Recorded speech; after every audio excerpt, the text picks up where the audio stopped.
In this video, I'm going to walk you through the buttons and the functions of the HJM bike. Once the installation is finished, please read all the warning labels as they contain important safety information about the bike. Let's check out the buttons on the bike and what they do.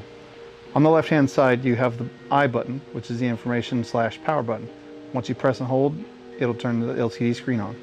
Above and below that are the power adjustments for the ride assist. Just to the left of that, you have a left and right turn signal, and then a neutral position switch, and then a hazard switch. Also in front of the controls, you have your bell. On the right handle, you have the gear switch down, up, and throttle.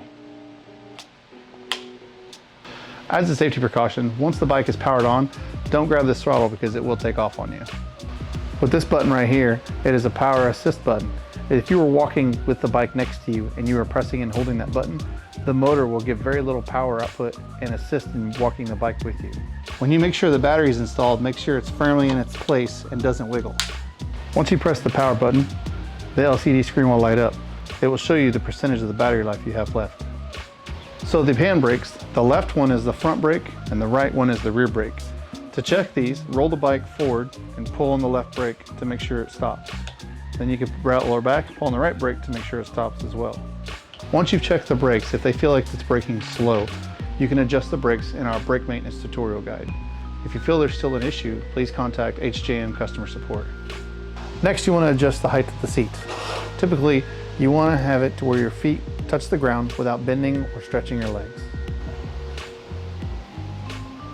Finally, you want to make sure that there's nothing stuck in the chains or the gears or the tires, and verify that all electrical connections are nice and tight.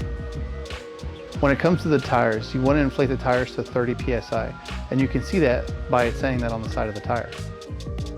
If you're curious about maintenance on your bike, consult your owner's manual on page 43. There is weekly, monthly, and every 6-month schedule intervals.